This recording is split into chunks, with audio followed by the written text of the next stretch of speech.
영국도 그렇죠. 영국도 지금 재정 상황이 상당히 안 좋고 더 큰 문제는 개선될 가능성이 없다는 거예요. 아이러니하게도 브렉시트 이후에 그럼 이민자가 줄었냐? 오히려 늘었습니다. 그냥 조금 는 정도가 아니라 거의 더블이 됐어요. 이 상황에서 또 부동산 문제까지도 아주 심각하게 나타나고 있죠. 영국도 부동산을 보니까 우리나라랑 비슷해요. 저는 크게 바뀔 것 같지는 않습니다. 뭐를 어떻게 해결하겠다라는 게 안 보여요. 우리나라 경제가 정말로 계속 치고 나갈 수 있을지 한번 좀 깊게 생각해 봐야 될 문제가 아닌가.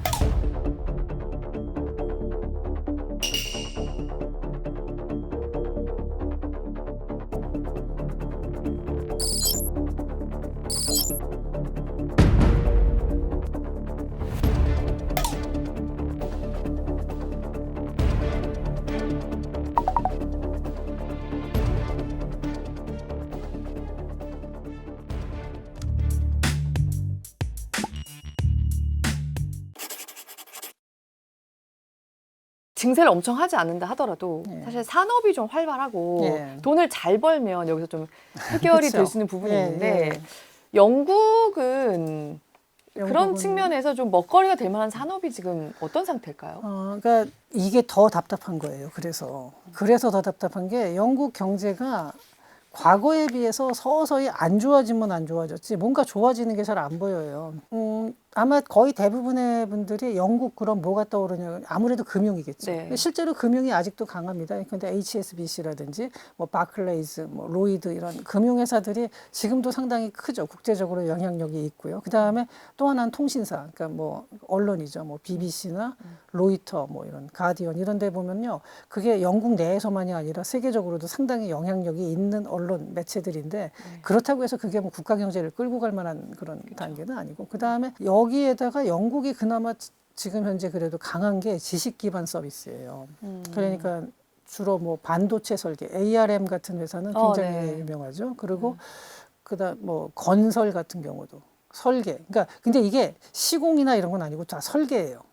그다음에 국방에서도 여전히 영국이 국방이 강합니다. 네. 굉장히 세요. 그러니까 BAE 시스템 같은 경우도 이 국방 전산 장비라든지 뭐 레이더라든지, 그러니까 롤스로이스 같은 회사도 이제 항공기 엔진을 만들고 이러니까요. 네. 이게 영국에 남아 있는 기업들이 있기는 있습니다만 문제는 이게 절대적으로 서비스 쪽으로 너무 치우쳐 있다는 거예요. 그러니까 고용의 파급 효과가 큰 제조업들이 몇 개 안 남아 있어요. 근데 그쪽은 또 고용 효과가 작고. 근데 이런 흐름을 되돌릴 수 있는 뭔가 터닝 포인트가 보이냐, 안 보인다는 거죠. 그러니까 영국인들도 그걸 알고 있거든요. 그러니까 현재 굉장히 디프레스 될 수밖에 없는 거예요, 영국 상황이. 근데 제가 영국에 대해서 또 들은 건데 이게 최근에는 옥스퍼드나 뭐 케임브리지 같은 이런 좋은 학교에서도 이공계 교육이 상당히 강화가 됐다고는 하는데 영국은 상당히 보수적이어가지고요. 지금도 최고의 인재들이 뭐 고등학교나 옥스퍼드, 뭐 케임브리지 같은 데 가면요, 인문계로 가면은 아직도 과거에 제국을 경영하던 시절의 시스템을 그대로 유지하고 있어요. 근데 그 최고의 학교에서 가장 인기 있는 대학교 동아리가 이 스피치 하는 데거든요. 모여서 거기서 스피치하고 막 연설하고 이래가지고 거기서 뛰어난 성적을 거기 눈에 돋보이는 사람들이 나중에 다 정치인이 돼요. 흔히들 그런 얘기를 해요. 한 나라가 아주 그 세계적으로 가장 잘 살다가 무너지는 과정을 보면 골든 에이지의 유산이란 표현을 쓰거든요. 그러니까 자기네가 최고로 갔을 때 이 골든 에이지가 됐을 때 그때 시스템대로 이렇게 하니까 우리 잘 사는, 이거를 계속 강화하면서 다른 데가 못 쫓아오게 하면 돼.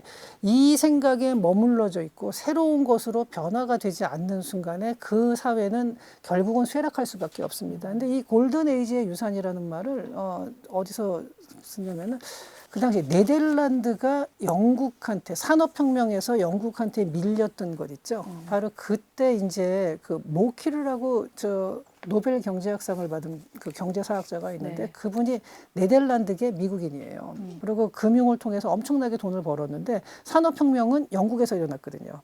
그때 그 모키르 교수는 바로 골든 에이지의 유산에 빠져 있었다. 새로운 산업 자본이 영국에서 올라오는 걸 뻔히 보면서도 네덜란드의 그 금융 자본이 산업화에 투자를 안 한 거예요. 2차 산업혁명이 미국에서 벌어질 때 영국은 거꾸로 자기네 산업 보호한다고 뭐 자동차 같은 경우도 영국에도 그때 있었거든요. 네. 미국에서 이제 포드가 만들었을 때, 독일은 벤츠가 만들었고요. 근데 영국도 자동차가 있는데 그 뭐 마부들 보호한다 그러면서 적기조례 만들어서 도심에서는 2마일 시속 2마일 이내로, 그러니까 앞에서 사람이 빨간 깃발 들고 가면 그걸 차가 쫓아와야 돼요, 규제를. 이런 식으로 하고 새로운 산업이 뭘 등장하는 거를 갖다가 여러 가지 제도를 통해서 막아요. 과거에 잘했던 거에다가 계속 그 유지를 하려고 그랬던 거예요. 네.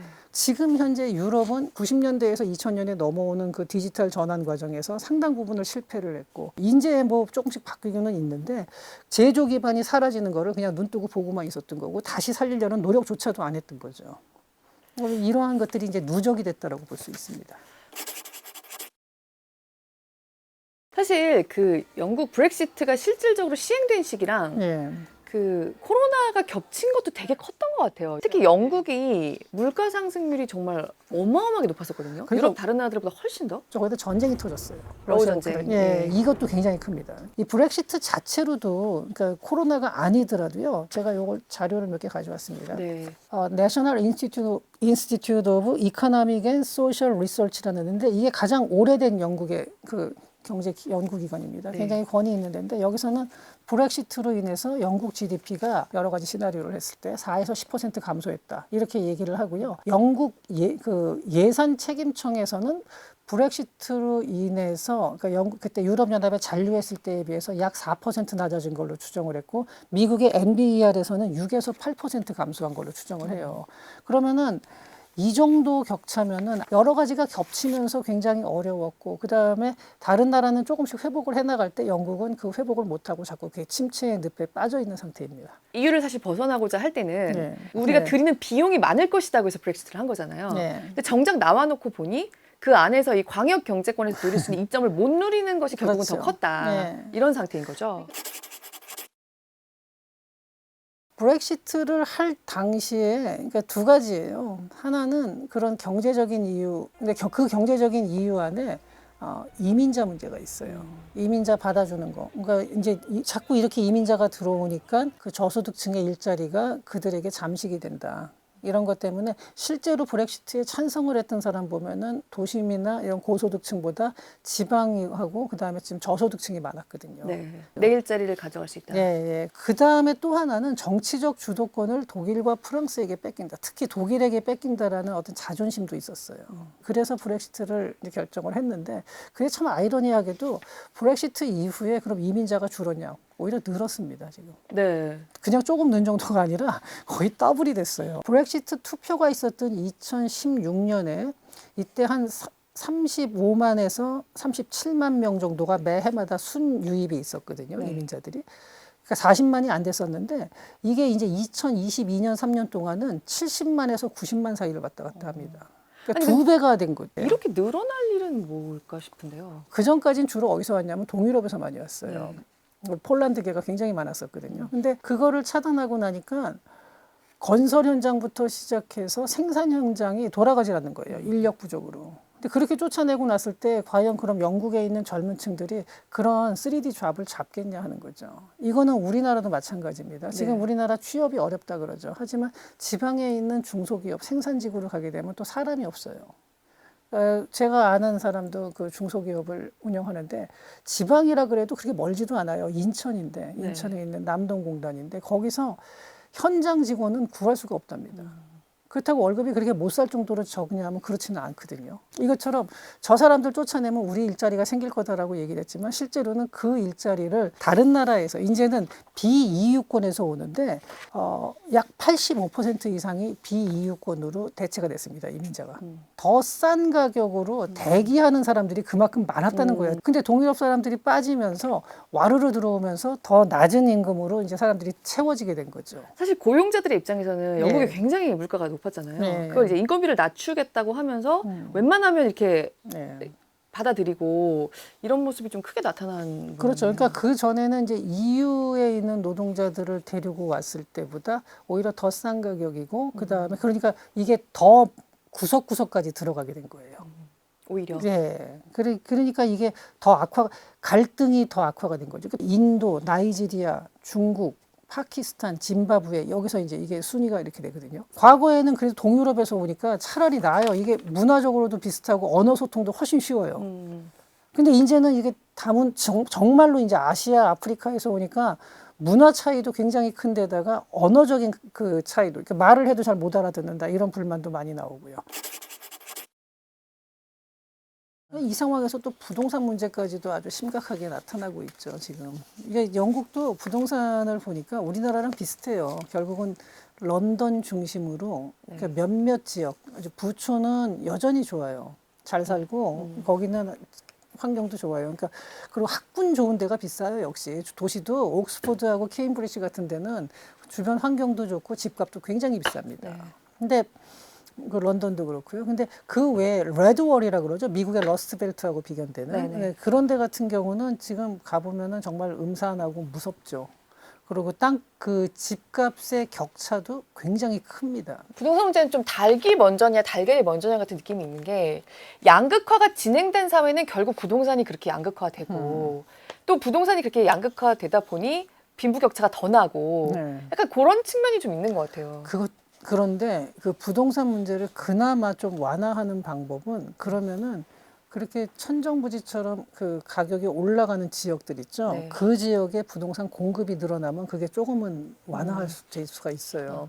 가지고 부동산 공급이 늘어나면은 아무래도 부동산 가격이 떨어지거든요. 네. 수요를 막는 걸로는 한계가 있습니다. 네, 그렇죠. 예, 공급이 늘어나야 되는데 제가 영국에서 살다 온 사람한테 물어봤어요. 그분이 케임브리지에서 살다가 왔는데, 아니, 거기는 그럼 보니까 녹지도 많고 그 주변에 빈 땅도 많다. 근데 왜 거기에 리모델링 같은 거 안 하냐. 빈 땅도 있고 옛날 집들이 많거든요. 그럼 리모델링을 하면은 그래도 용적률을 좀 높일 수 있지 않냐. 그랬더니 그 리모델링을 또 주민들이 그렇게 반대를 한대요. 나는 그냥 계속 쾌적하게 예, 살겠다. 여기 내 살겠다. 집이니까. 예, 그리고 절대 개발 못하게 하고 이게 그러면서 거기가 우리나라보다도 이런 행정 처리 속도가 훨씬 느리거든요. 네. 그래서 한 번 누가 반대 들어오면은 이거는 뭐 10년, 20년은 그냥 쑥 지나가요. 요새는 우리나라도 그게 많이 이제 예전보다는 속도가 늦어졌죠. 근데 영국은 그게 너무 심한 거예요. 그리고 거기서도 그러다 보니까 근데 이제 돈이 좀 많은 사람들 그리고 애들 교육에 신경을 많이 쓰는 사람들은 다 그 지역으로 몰려서 가격이 더 올라가게 되고 이 격차가 아주 뚜렷해지. 우리나라랑 비슷해요. 근데 그 와중에 오버 투어리즘 문제 나오고 이민자 문제가 나오면서 주택 수요는 또 확 늘어난 거예요. 네. 그러니까 그건 우리나라보다 더 심해요. 그러니까 부동산 가격의 양극화가 지금 굉장히 심각합니다. 영국인들이 사실 브렉시트 국민투표 때도 좀 반반이었잖아요. 막 네. 엄청 그렇죠. 압도적인 네. 표차로 이게 국민투표가 네. 통과됐던 건 아니잖아요. 네. 지금의 대체적인 여론은 역시 돌아갔어야 한다는 게 훨씬 압도적. 훨씬 압도적인데 문제는 그렇다고 돌아갈 수 있는 게 아니라는 거죠. 그 EU 쪽에서는 그러려면 추가 분담금을 뭐 어마어마한 액수를 제시를 하고 이게 무슨 동네 저기 뭐야 동호회도 아니고 그렇죠. 왔다 갔다 하기 쉬운 건 아니거든요. 근데 제 생각에는 유럽 쪽에서도 영국이 있는 게 좋아요. 당연히 자기 덩치가 커지는 건데 네. 같이 있는 게 좋으니까 당장 EU 재가입은 어려워도 아마 무역 협정을 갖다가 조금 더 그 개선을 해서 지금보다는 조금 더 자유롭게 서로 간의 규제도 조금 더 맞추고 네. 이런 식으로 하면서 장기적으로는 다시 재가입 쪽으로 큰 방향은 갈 거로 생각이 됩니다. 그 표면적인 사건이었고요. 그보다 더 근본적인 건 역시 브렉시트 이후에 이제 누적된 정치적, 경제적 불만인데 이거를 해결할 방법이 없는 거예요. 그러니까 이거를 갖다가 자기가 뭐 해결을 하겠다. 사람들한테 뭔가 희망을 주면서 총리가 됐지만 노동당이 집권을 했지만 그 이후에 성과라는 게 영국 경제의 성과라는 게 과연 그러면 사람들을 만족시킬 수 있었냐. 전혀 그렇지 못했다는 거죠. 이 근본적인 이유는 역시 영국 경제 침체가 가장 큽니다. 저는 크게 바뀔 것 같지는 않습니다. 근데 크게 바뀔 것 같지는 않은데 지금 그러니까 뭐를 어떻게 해결하겠다라는 게 안 보여요. 대안을 가지고 있느냐? 근데 그거는 잘 안 보입니다. 저 스타머 총리도 처음에 나올 때는 상당히 인기가 있었죠. 네. 그 되게 압도적인 승리로 들어오지 않았습니까? 예, 그랬죠. 그랬는데 그 허니문 기간이 너무 빨리 끝났죠.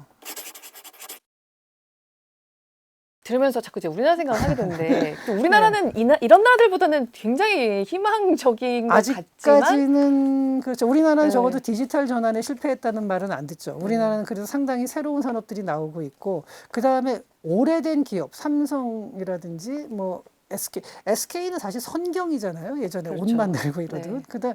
그런데 지금은 완전히 다른 업종으로 전환이 돼 있고, 그러니까 아직까지는 기업들이 그러한 그 도전 정신이나 이런 건 살아 쇄신을, 있는데 전반적인 그런 경제 활력이 과거처럼 유지가 될 수 있느냐?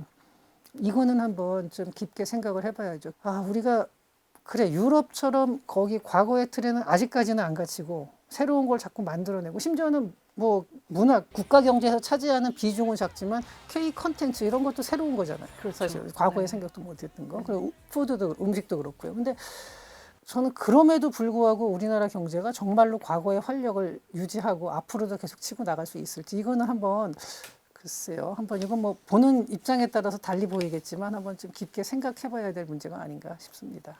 지금은 반도체가 워낙 이렇게 돌풍 네. 같은 느낌으로 있다 보니까 많은 문제들을 좀 가리고 있는 느낌도 그렇죠. 있어요. 그러니까 간단한 건 아니겠지만 과연 그런지 아니면은 여기서도 계속해서 초심을 잃지 않고 활력을 계속 찾으면서 앞으로 나가야 될지 요거는 지금 유럽 사례를 보면서 한번 우리도 뭐 깊게 한번 생각을 해봐야겠죠. 예. 그러니까 말씀하신 거 들으면서 새삼 드는 생각이 역시 미국은 아직 정말 네. 제일 강대국이 맞다는 생각이 드는 게 음. 미국의 어떤 전 세계 경제나 이런 패권에서 차지하는 비중이 줄어들어 온 것 같지만 결국 미국이 AI 혁명이라는 돌파구를 스스로 찾잖아요. 그게 이제 그러니까 전 미국의 세계적으로 강점인데 투자자들이 미국도 미국 문제가 정도 많습니다. 좀 네. 그러니까 미국 여러 가지 문제가 있고 미국도 부채 문제부터 해서 제조업 공동화가 온 거는 맞습니다. 러스트벨트 같은 경우 심하지만 그렇다고 해서 미국의 제조 역량이 전혀 없느냐 그렇지는 않아요. 첨단 산업 쪽에서. 근데 엔비디아 같은 데서도 거기 미국에 그렇죠. 있잖아요. 네. 실리콘밸리도 그렇고 그 단순히 설계만 하는 게 아니라 제조도 많이 하거든요. 미국은. 그리고 정말 첨단 산업 쪽에서 뭐 그 관련된 반도체 업체들도 뭐 인텔, 마이크론 뭐 많이 있고 그러니까 그런 식으로 그리고 또 하나는 지금 현재 세계를 이끌고 가는 첨단 기술들 있죠. 네. 그러니까 미국에서 그러니까 매그니피선트 세븐이라는 것 자체를 보면요. 그 중에서 나이가 제일 많은 회사가 저기입니다. 마이크로소프트. 네. 마이크로소프트 그러면은 이거 굉장히 오래된 회사인데 그러죠. 네. 그런데 유럽 쪽에서 그보다 더 젊은 회사가 과연 몇 개나 있는지 그 정도 규모 큰 규모에서 프랑스에서 시총 1위 그러면은 루이비통이에요. 네. 영국에서도 보면요, 그 뭐 다 진짜 굉장히 오래된 회사들이고요. 독일도 뭐 바이엘, 바스프 이건 19세기에 만들어진 회사거든요. 그러네요. 네, 근데 마이크로소프트가 굉장히 늙어 보이는데 그거보다 그럼 젊은 회사가 유럽에 몇 개나 되느냐? 물론 있죠, 당연히 네덜란드에 ASML도 있고 네. 영국의 아스트라제네카도 있고 하지만 그런 회사들이 정말로 그렇게 유럽을 이끌고 나갈 정도의 그런 중요한 위치에 가 있느냐? 미국의 매그니피센트 세븐은 미국을 이끌고 나가는 회사들이잖아요. 그렇죠. 유럽은 그렇지가 않다는 거예요, 지금. 그러니까 그런 면에서 그런 근본적인 문제가 있는데 거기서 영국은 그 브렉시트라는 잘못된 결정이 한 번 있어가지고 거기다 한 번 더, 그러니까 사실 구조적으로 큰 문제가 있고요. 브렉시트 때문에 영국이 이렇게 됐다 말하는 거는 조금 과하고 안 그래도 안 좋은데 브렉시트가 거기다 조금 더 가중을 시켰다라고 보는 게 맞겠죠. 결국은 미국도 제조업 다 남한테 줬던 것을 네. 이제 다시 들여오고 있잖아요. 네. 제조업의 기반이라는 것을 정말 무시하고 그렇게 오래 못 네. 가는구나라는 걸 새삼 느끼게 하고 그렇죠. 같아요. 미국이 지금 저렇게 하는 행동이 그러니까 결과적으로 성공을 할 거다 안 할 거다라는 거는 사실은 그거는 지나봐야 합니다. 그러니까 성공할 수도 있고